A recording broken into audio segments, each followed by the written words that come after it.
So we're going to have a look at a question now where we're looking at invariant lines and invariant points. So we have here matrix P, which just represents a linear transformation T. So we want to find the invariant points and the invariant lines. So first of all, I think it's important to understand what invariant points are and what an invariant line is. And we've also got something called a line of invariant points, and it gets a bit confusing. So I think this diagram explains it quite well.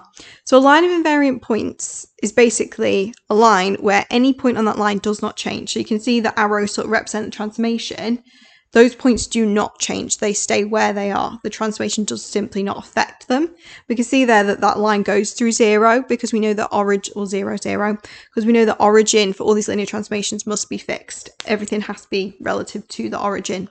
So that makes sense that it's a line in the form y equals kx.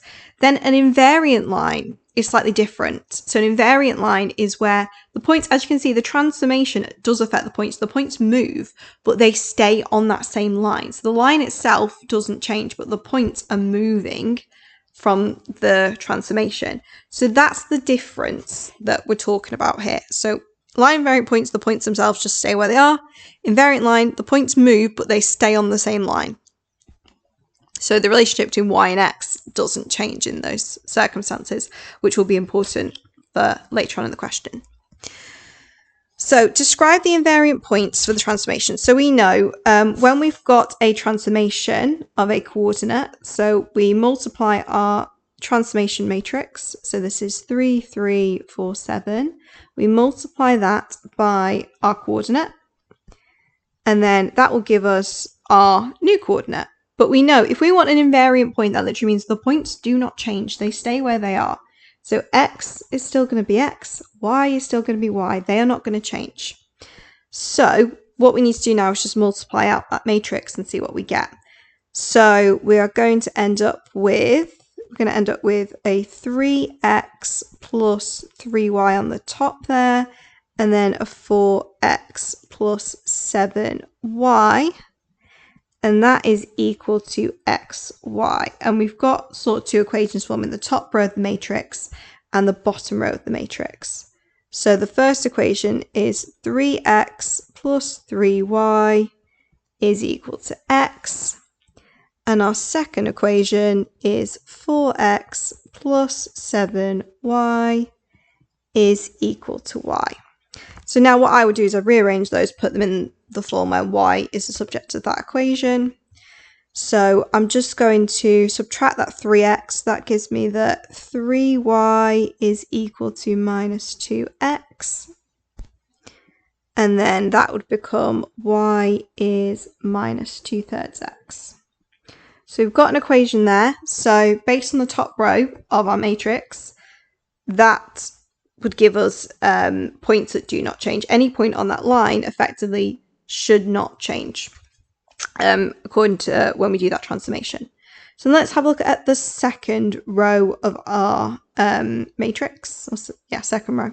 I get my rows and columns confused sometimes.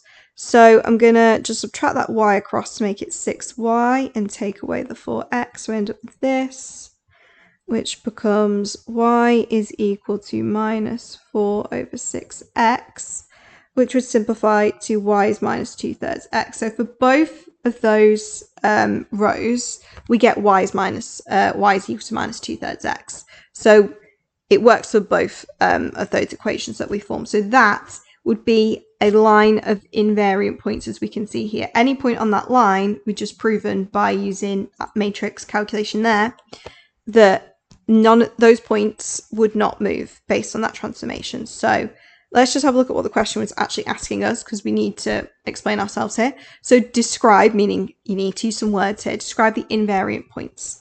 So we're just going to say, so the line y is equal to minus 2/3 x is a line of invariant points, and that is probably enough, but you want to be extra sure. I just explain what that means. So it's a line of invariant points. So I just put therefore any point on this line is not affected by the transformation. And I never know if it's affect or effect, so we're just going to go for, we'll go for affect, which is probably wrong, but we'll see. Is not affected by the transformation.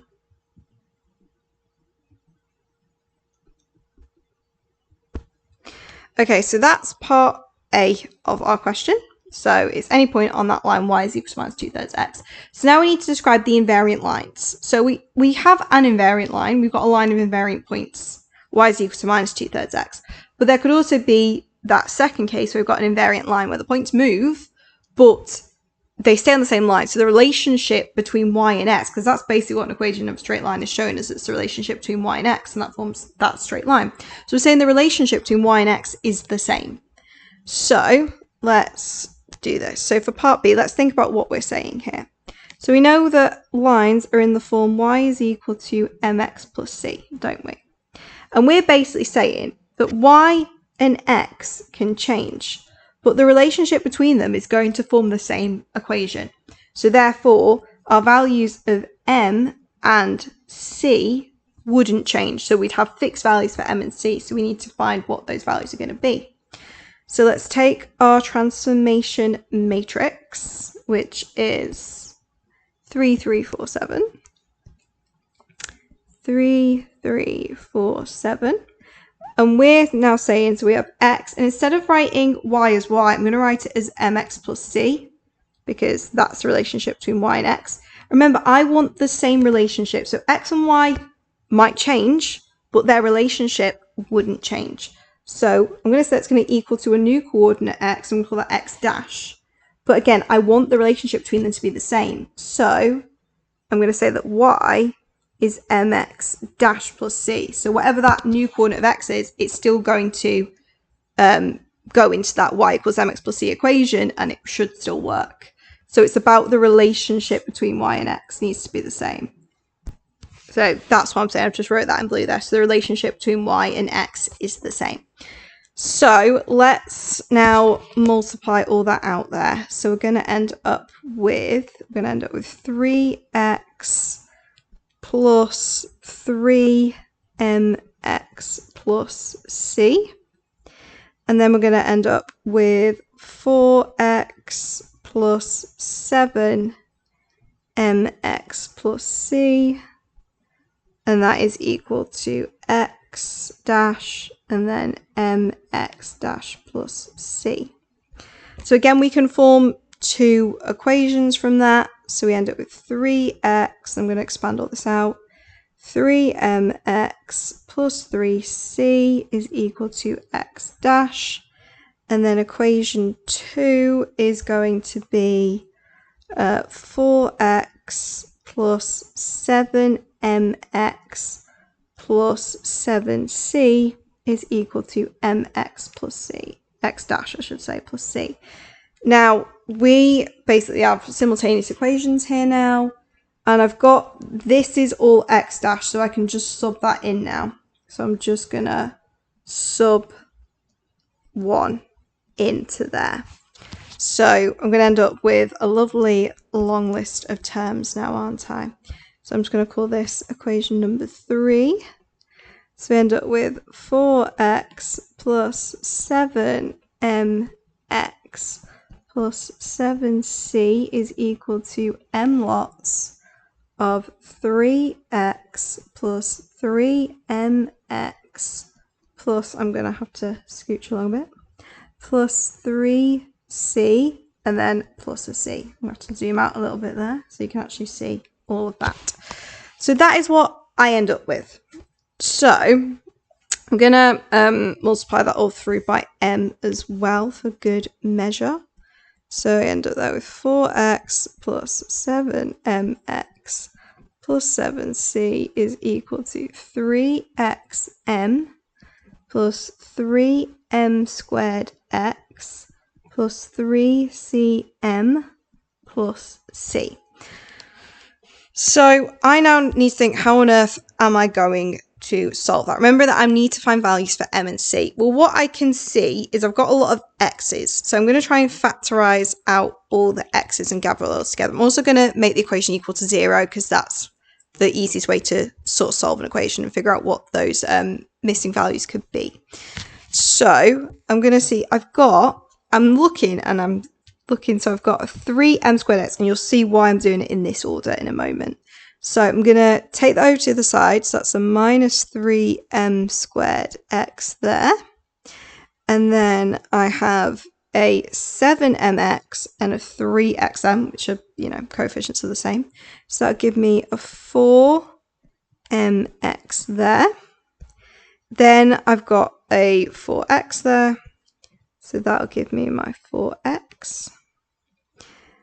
And then I have here, I've got a 7c, and then take away that other c. If I do that in a different colour, there we go. So if I have a 7c there and a plus c, so that will give me, when I take that over, that'll give me a 6c, and then I've got a 3cm there. So take that away, so that's minus 3cm is equal to 0. So I'm hoping here we can see now I can factorise an x out of all of that, and I can factorise c out of all of that. So that therefore becomes now, so if I factorise the x out, minus 3m squared, and I'm hoping you can see why I've written it in this way now, because it gives us a quadratic. And then this, I can take out a 3c, making that 2 minus m is equal to 0. So we end up with that now. So to find what values m could take, we're just going to solve that quadratic now. Sorry about that. So when I do that, I end up with, I've just factorised it there. So I end up here with m is equal to, that'll be minus 2/3. And here I end up with m is equal to 2. So you might notice this minus 2/3. We've seen that before, haven't we? We've seen that minus 2/3 x, which was our line of invariant points. So we've seen that before, but now we've got this new value of m is 2. So now we've got these, we need to figure out what the y-intercept would be. So for that, we're going to, as you can see, I've put like a dashed line. I'm going to look at what happens when we put our values of m into them. So if we use m is equal to minus 2/3, let's see what we get. So we have 3c here, and then we have 2 minus 2/3. So in this case, that bracket does not equal 0. So in that case, c must be 0. So that gives us the equation y is equal to minus 2/3 x, which was our line of invariant points, wasn't it? So we already know that one. That's our line of invariant points. So now let's use our other value of m is 2. So now let's use m is 2. So we end up with 3c lots of 2 minus 2. So that does equal 0. So if that equals 0, then that means the value of c, well, it could be anything we want, can't we? Because it's going to be multiplied by a 0. So that means c, there we go, c can take any value.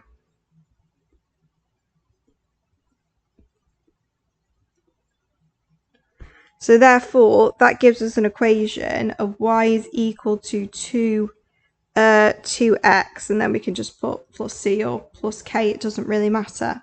So any line in that format, that is a invariant line. So the points may move about, but the line itself stays the same.